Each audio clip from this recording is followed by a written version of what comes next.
निरंतर समाधिस्थ रहता है। ऐसा ही एक उदाहरण दिया जा रहा है।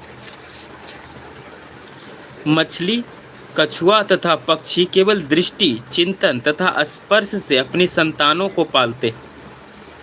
वे पद्मज और मैं भी उसी तरह करता हूँ। मछली अपने बच्चों को केवल देखकर बड़ा करती है।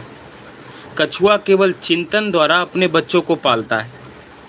कछुआ अपने अंडे स्थल में देता है, स्वयं जल में रहने के कारण निरंतर अंडों का चिंतन करता रहता है। इसी प्रकार भगवत भक्त भगवत धाम से दूर स्थित रहकर भी भगवान का चिंतन करके कृष्ण भावनामृत द्वारा उनके धाम पहुंचा जा सकता है। उसे भौतिक क्लेशों का अनुभव नहीं होता।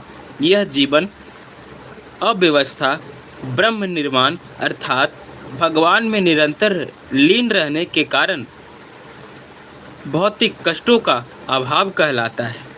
भगवद गीता श्लोक 27 अध्याय 5 कर्मयोग।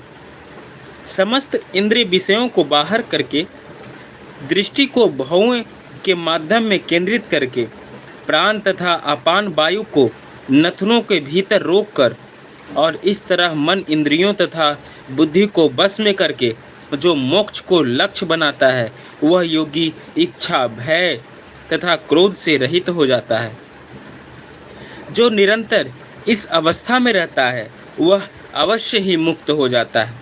तात्पर्य यह है कि भगवत गीता में कहा गया है कि कृष्ण भावनामृत में रत होने पर मनुष्य तुरंत ही अपने आध्यात्मिक स्वरूप को जान लेता है, जिसके पश्चात भक्ति के द्वारा वह परमेश्वर को समझता है।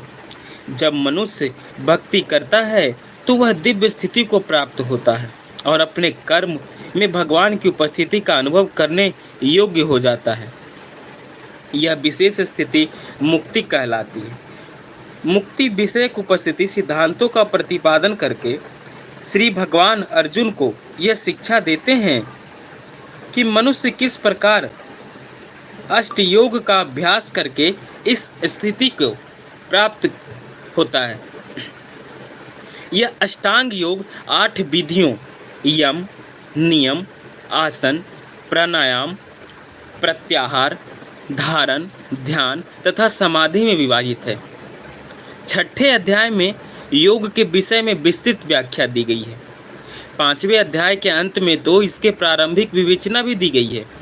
योग में प्रत्याहार विधि से शब्द, स्पर्श, रूप, स्वाद तथा गंध का निराकरण होता है और तब दृष्टि को दोनों भौओं के बीच लाकर अध खुली पलकों से उसे नासाग्र पर केंद्रित करना पड़ता है। आँखों को पूरी तरह बंद करने से कोई लाभ नहीं होता, क्योंकि तब सो जाने की संभावना रहती है।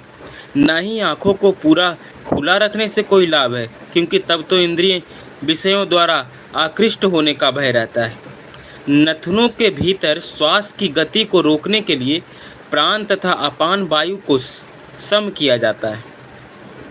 ऐसे योग्याभ्यास से मनुष्य अपनी इंद्रियों के ऊपर नियंत्रण प्राप्त करता है, बाह्य इंद्रिय विषयों से दूर रहता है और अपनी मुक्ति की तैयारी करता है।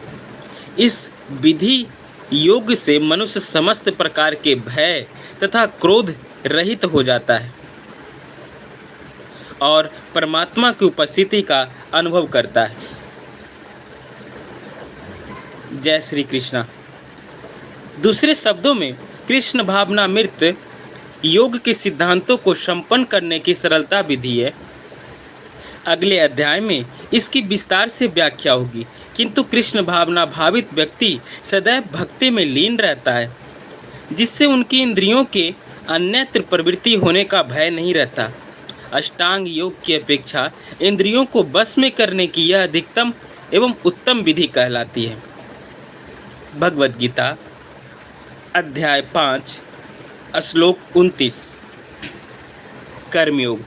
भगवान श्री कृष्ण कहते हैं कि मुझे समस्त यज्ञों तथा तपस्याओं का परम भोक्ता, समस्त लोकों तथा देवताओं का परमेश्वर एवं समस्त जीवों का उपकारी एवं हितैषी जानकर मेरे भावनामृत से पूर्ण पुरुष भौतिक दुखों से शांति लाभ प्राप्त कर सकते